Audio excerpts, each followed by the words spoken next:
জামাত ও BNP প্রধান উপদেষ্টা doctor ইউনূসের সাথে সাক্ষাৎ করেছে এবং গুরুত্বপূর্ণ বৈঠক করেছে। এই বৈঠকের একটা গুরুত্বপূর্ণ তাৎপর্য রয়েছে, এটা বিশ্লেষণ করব। একই সাথে জামাত ইসলামী এই সময়ে অত্যন্ত বিচক্ষণ এবং স্মার্ট রাজনীতি করছে এবং অবাক করা কিছু রাজনীতি করছে।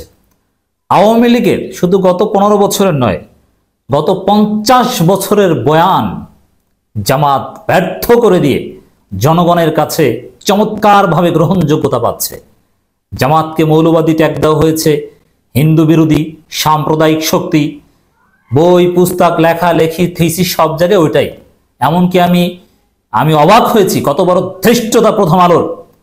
জামাতকে এখনো এই গত পরশুদিন তাদের কলামে, গতকাল আমি যখন কথা বলছি তার আগের দিন, সাম্প্রদায়িক শক্তি জামাত, ধর্মীয় গোষ্ঠী মাথাচাড়া দিয়ে উঠতে পারে নেগেটিভলি দেখাচ্ছে। আওয়ামী বয়ান এখনো বিভিন্ন মিডিয়া প্রচার করছে। আমি হুঁশিয়ারি করে দিতে চাই, তোমাদের এই দালালি বাংলার মাটি থেকে কিন্তু এই বিপ্লবী জনতা বিপ্লবের মাধ্যমে উৎখাত করবে। অতএব ফ্রিডম অফ প্রেস অমুক তমুক সব ঠিক আছে, কিন্তু বিপ্লবী জনতার সামনে ফ্রিডম অফ প্রেস দেখাতে আসবে না। এখানে ফ্যাসিবাদের দালালি করার নামে বা দালালি করতে গিয়ে কোন ফ্রিডম অফ প্রেস চলবে না। কিন্তু জামাত ইসলামী অত্যন্ত বিচক্ষণভাবে রাজনীতি করছে আমি দেখলাম, এবং সেটা নিঃসন্দেহে জামাত প্রশংসায় ভাসছে। জামাত ইসলামীর সেক্রেটারি জেনারেল থেকে শুরু করে গুরুত্বপূর্ণ নেতারা, তারা হিন্দু সম্প্রদায়ের এমন এমন নেতাদের সাথে বৈঠক করেছে, জামাতের কাছে এসেছে, তারা তাদের অভিব্যক্তি বলেছে, বিভিন্ন বিষয়ে মতবিনিময় করেছে। বাংলাদেশের শীর্ষস্থানীয় হিন্দুরা জামাতের অফিসে চলে আসে, জামাতের সাথে দেখা করে, মতবিনিময় করে কিভাবে দেশটাকে এগিয়ে নিতে চায়। অতএব হিন্দুদের কাছে জামাত অত্যন্ত গ্রহণযোগ্য। এদেশের দেশপ্রেমিক হিন্দুরা মনে করে জামাত ইসলামী ক্ষমতায় থাকলে কিংবা জামাত ইসলামী সক্রিয় থাকলে তারা নিরাপদ। একমাত্র জামাত ইসলামী সংখ্যালঘু বা হিন্দু সম্প্রদায়কে ব্যবহার করে না। বিএনপিও একসময় ব্যবহার করেছে, আওয়ামী লীগও ব্যবহার করেছে। বরং এখন যেসব হামলা টামলা হচ্ছে যতটুকু, এগুলো আওয়ামী লীগ করছে, স্যাবোটাজ করছে। অতএব আওয়ামী লীগের বয়ান আর চলবে না। জামাতের অফিসে এখন হিন্দু নেতারা দলে দলে, দেশের শীর্ষস্থানীয় হিন্দুরা চলে আসে, হিন্দু ধর্মীয় নেতা, হিন্দুদের বিভিন্ন আউটফিট দলে দলে চলে আসে, জামাতকে ডাকে, জামাতের কাছে আসে, তাদের মনের কথা বলে জামাতের কাছে। অতএব জামাতের বিরুদ্ধে সাম্প্রদায়িকতার যে অভিযোগ, ভারতের এবং আওয়ামী লীগের গত 50 বছরের বয়ান ব্যর্থ, আমরা সেটাই দেখতে পাচ্ছি। এবং অন্তর্বর্তীকালীন সরকারের প্রধান উপদেষ্টা ডক্টর ইউনূসের সাথে জামাত ইসলামী বৈঠক করেছে, সেখানে গণমাধ্যমের সাথেও কথা বলেছে। এই বৈঠকে ডেফিনেটলি সরকারকে নানান পরামর্শ দেওয়া হয়েছে এবং জামাত বলেছে না, এই সরকারের উপর তাদের আস্থা আছে, যার সরকার গঠিত হয়েছে তাদের আস্থা আছে, তারা সহযোগিতা করতে চায়, তারা তাদের জায়গা থেকে সহযোগিতা করবে। এবং আমিরে জামাত আর একটা চমৎকার কথা বলেছেন যে জামাতের রাজনীতি তো নিষিদ্ধ করেছিল, তো এই বিষয়ে কি, মানে নিষিদ্ধ, আওয়ামী লীগই তো নিষিদ্ধ, আওয়ামী লীগ আমলে সব কর্মকাণ্ড নিষিদ্ধ। এখন সংবিধান হচ্ছে দেশের মানুষের অভিব্যক্তি। আর যেভাবে সেনাপ্রধান জামাতকে গ্রহণ করেছে, যেভাবে এই ডক্টর ইউনূস সাহেব ডাকছে জামাতকে, রাষ্ট্র ডাকছে, বিভিন্ন থানা ডাকছে, সবাই জামাতের সহযোগিতা নিচ্ছে।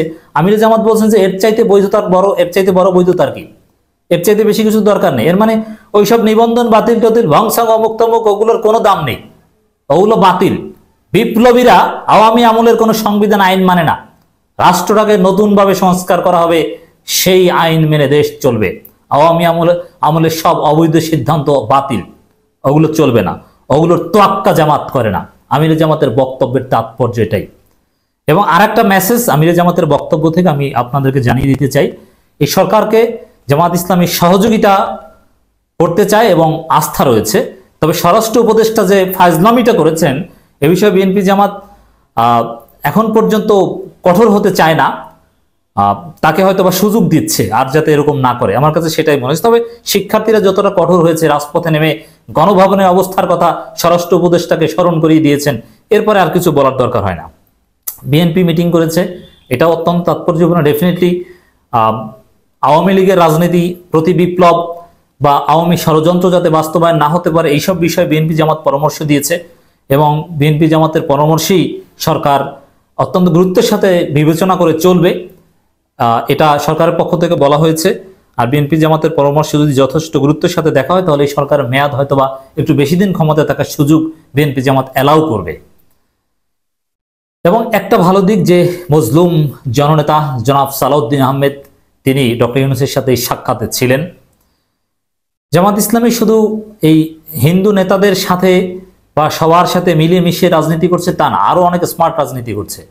তারা গণ অধিকার পরিষদের সাথে একদিন আগে মিটিং করেছে এবং আজকে আমরা দেখতে পাচ্ছি জামাত ইসলামী এনডিএম এর মত এবং এনডিএম এর সাথে মতবিনিময় সভা অনুষ্ঠিত হয়েছে। 12 আগস্ট সোমবার বাংলাদেশ জামাত ইসলামী ও ন্যাশনাল ডেমোক্রেটিক মুভমেন্ট এনডিএম এর এক মতবিনিময় সভা অনুষ্ঠিত হয়। দেশের বিরাজমান পরিস্থিতির উপর আলোচনা করে দেশে শান্তি শৃঙ্খলা প্রতিষ্ঠার ব্যাপারে সকলকেই জোর দেন। দেশের কোথাও কোনো দুষ্কৃতিকারী যেন পরিস্থিতি ঘোলাটে করতে না পারে সে ব্যাপারে দেশবাসীকে সোচ্চার হওয়ার আহ্বান জানানো হয়। এর মানে জামাত ইসলাম এখন বিভিন্ন দলগুলোর সাথে মতবিনিময় করে দেশটাকে এগিয়ে নেওয়ার জন্য স্মার্ট রাজনীতি করছে। স্যালুট জামাত ইসলামী।